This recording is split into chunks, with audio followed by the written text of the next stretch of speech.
Om Swastiastu. Selamat siang Bapak, Ibu, serta rekan-rekan semua.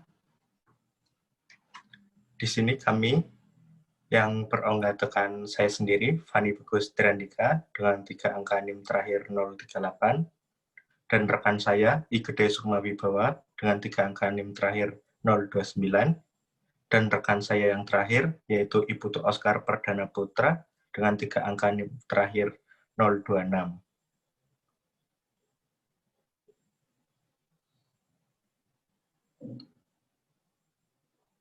Pada kesempatan hari ini, kami akan membahas tentang materi tentang hukum 2 termodinamika.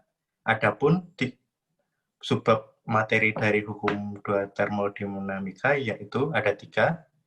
Yang pertama yaitu proses reversible dan irreversible. Yang kedua yaitu mesin kalor, yaitu tentang siklus Carrot, temperatur termodinamika. Dan yang terakhir yaitu rumusan hukum 2 termodinamika.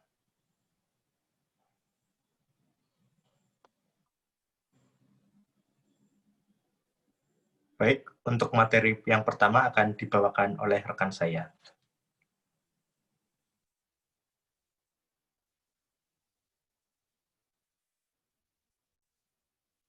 Baik, terima kasih. Di sini saya akan mempresentasikan mengenai materi proses reversible dan proses irreversible. Jadi proses reversible didefinisikan sebagai serangkaian proses yang berlangsung pada suatu sistem yang pada akhirnya mengembalikan keadaan sistem ke keadaan semula tanpa perubahan pada keadaan sistem yang lain atau sekelilingnya. Nah, apabila proses ini tidak memenuhi syarat tersebut, maka disebut dengan proses irreversible. Next slide.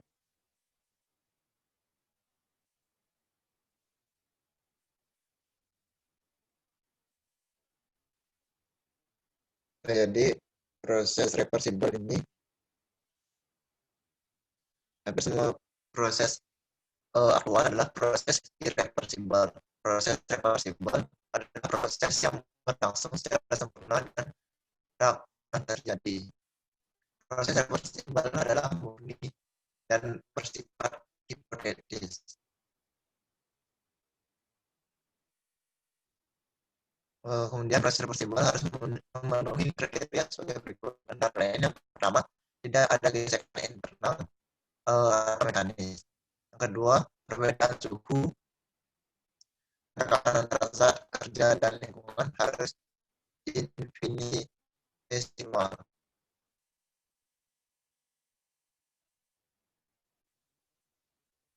Nah, kemudian beberapa jenis proses atau perubahan sistem telah dikenalkan pada pembahasan hukum 1 dan termodinamika seperti isotermal, isobarik, dan adiabatik. Klasifikasi jenis proses di atas didasarkan pada sifat sistem yang berubah pada proses reversible dan irreversible didasarkan pada ada tidaknya kebocoran energi.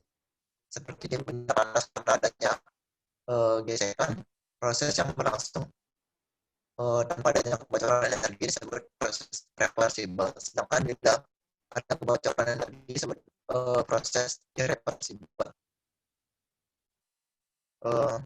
Mungkin itu saja presentasi dari saya. Mungkin akan ditanyakan oleh rekan saya.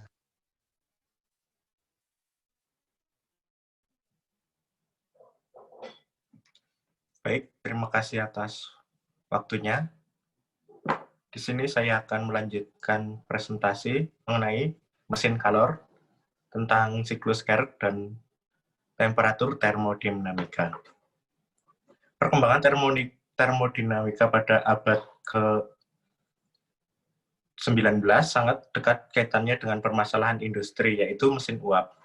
Kajian termodinamika yang sangat jelas bisa dianalogikan dengan mesin kalor, di mana proses atau perubahan sistem selalu diikuti dengan kalor dan kerja.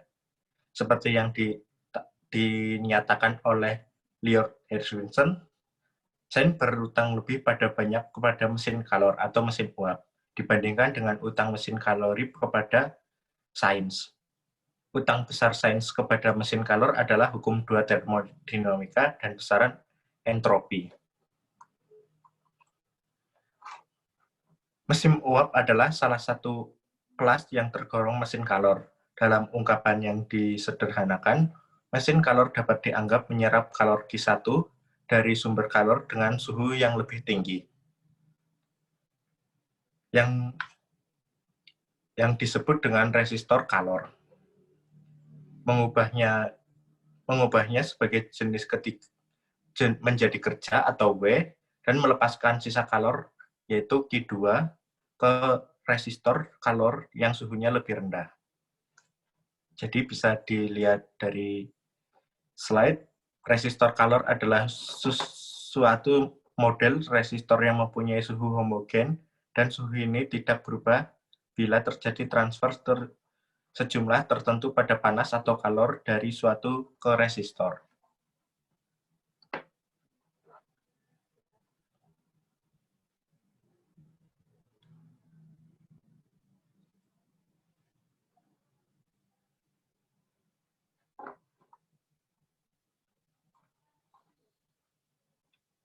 Selanjutnya yaitu siklus Carnot. Teori dasar pertama yang menjelaskan atau menganalisis kerja mesin kalor dipublikasikan pada tahun 1824 oleh insinyur muda Prancis yaitu Nicolas Leonard Sadi Carnot. Carnot menjelaskan ide briliannya di mana kerja mesin kalor dipandang sebagai proses siklik reversibel yang dikenai sebagai siklus Carnot. Siklus Carnot terdiri atas 4 tahapan proses yang bersiklus sebagai berikut. Proses yang pertama, ekspansi isotermal reversibel. Material menyerap kalor Q1 dan reservoir pada kalor pada suhu T1 dalam sistem melakukan kerja. Proses yang kedua, ekspansi adiabatik reversibel, yaitu berkurang suhunya dari T1 menjadi T2, dan sistem melakukan kerja. Proses yang ketiga, yaitu kompresi isothermal reversibel, melepasan kalor Q2 ke reservoir dengan suhu T2 dan bekerja dikenakan terhadap sistem. Dan proses yang keempat, yaitu kompresi adiabatik reversibel, dikembalikannya ke dalam awal atau semula, suhu sistem berubah dari T2 menjadi T1, dan kerja dikembalikan terhadap sistem.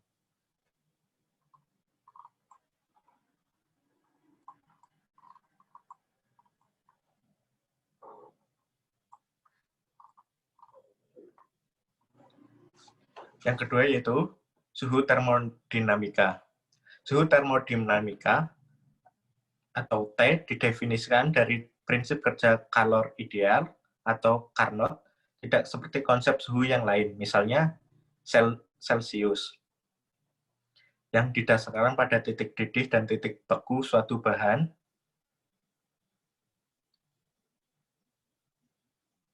Skala suhunya tergantung pada jenis material atau bahan yang digunakan. Suhu termodinamika tidak tergantung pada jenis material yang digunakan. Skala suhu termodinamika ditentukan berdasarkan rumusan efisiensi mesin kalor ideal, di mana efisiensi kalor yang paling besar yang mungkin terjadi adalah 1, sehingga suhu terendah dari reservoir kalor yang mungkin adalah 0.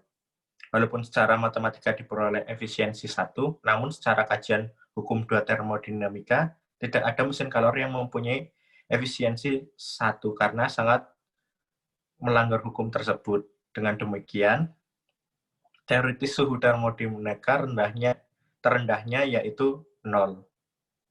namun tidak akan mencapai secara praktis karena harga terendah dari suhu termodinamika adalah 0, maka suhu ini juga disebut suhu mutlak atau diberi satuan Kelvin untuk menghormati William Thomson yang bergelar Kelvin. Selanjutnya bisa dibuktikan bahwa suhu termodinamika T sama dengan suhu gas ideal.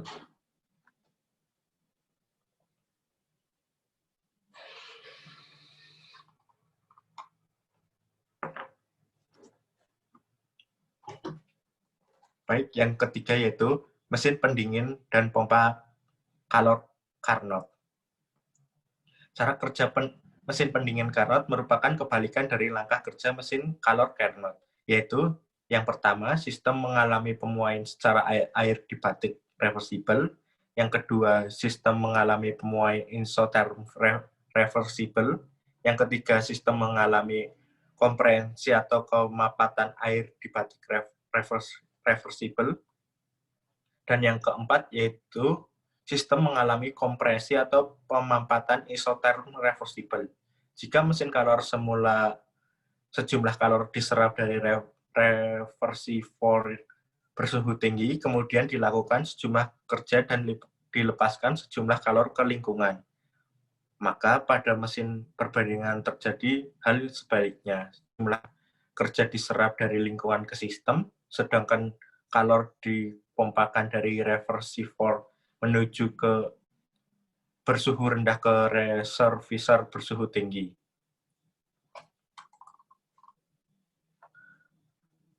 Pompa kalor Carnot memiliki siklus yang sama dengan mesin pembanding Carnot, tetapi tujuannya berbeda, yaitu memberikan sebanyak mungkin kalor kepada reversivor atau sumber bersuhu dingin dengan melakukan kerja tertentu, dan koefisien penampilnya diberi lambang N.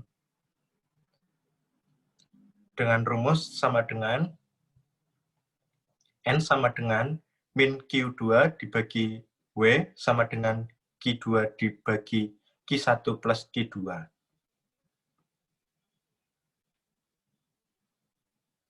Baik, untuk submateri selanjutnya akan dijelaskan oleh rekan saya. Baik, selanjutnya yaitu mengenai rumusan hukum 2 termodinamika. Yang pertama yaitu ketika mekanik atau kerja listrik bisa diubah menjadi kalor, kalor yang dihasilkan diukur berdasarkan kenaikan suhu dan kapasitas panas material sistem. Telah diperoleh bahwa faktanya secara eksperimen bahwa kerja dapat diubah menjadi kalor dalam jumlah yang ekivalen. Dalam percobaan Joule, telah membuktikan bahwa kerja bisa diubah menjadi kalor secara sempurna 100%.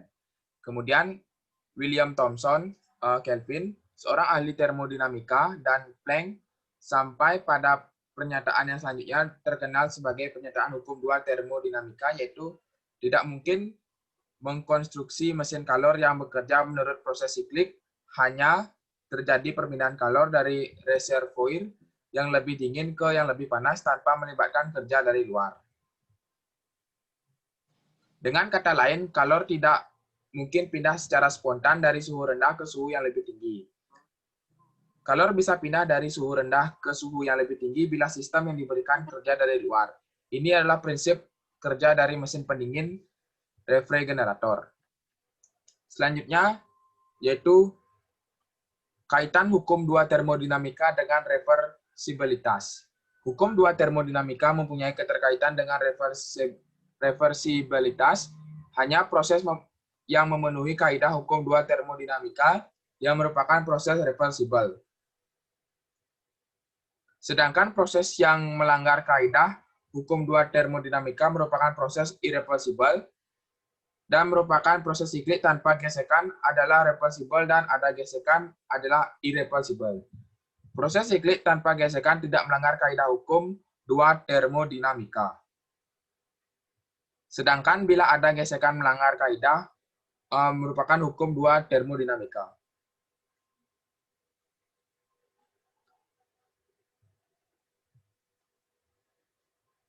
Bila proses di atas berlangsung tanpa gesekan, kerja sistem akan sama dengan kerja luar, dan bila dikembalikan ke keadaan semula, tanpa perubahan dengan lingkungan serta tidak ada pelanggaran terhadap hukum 2 termodinamika, termodinamika, proses ini adalah proses reversible. Kemudian yaitu yang kedua mengenai teorema Clausius dan besaran entropi. Pada proses siklik, reversible berlaku N sama dengan 1 min Q2 per Q1 sama dengan 1 min T2 per T1 menghasilkan Q1 min Q2 per Q1 sama dengan T1 min T2 per T1. Kemudian Q1 kali T1 min Q2 kali T1 sama dengan Q2 kali T2 min Q1 kali T2 dan T1 kali Q2 sama dengan T2 kali Q1. Q1 per T2 min Q1 per T1 sama dengan 0. Jadi secara umum untuk proses siklik reversible berlaku seperti teorema Clausius. Makna dari teorema Clausius ini adalah pada proses reversible merupakan suatu besaran termodinamika baru, walaupun sendiri bukan besaran keadaan sistemnya.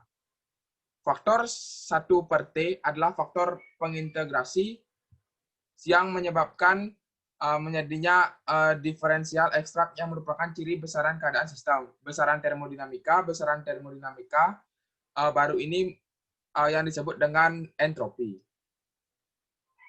Kemudian harga integrasi lebih kecil dari 0 berlaku pada proses irreversible dan menurut kajian yang jelas yaitu dipahami bahwa pada konsep entropi yang dikemukakan oleh Clausius muncul dari kajian mesin Carnot.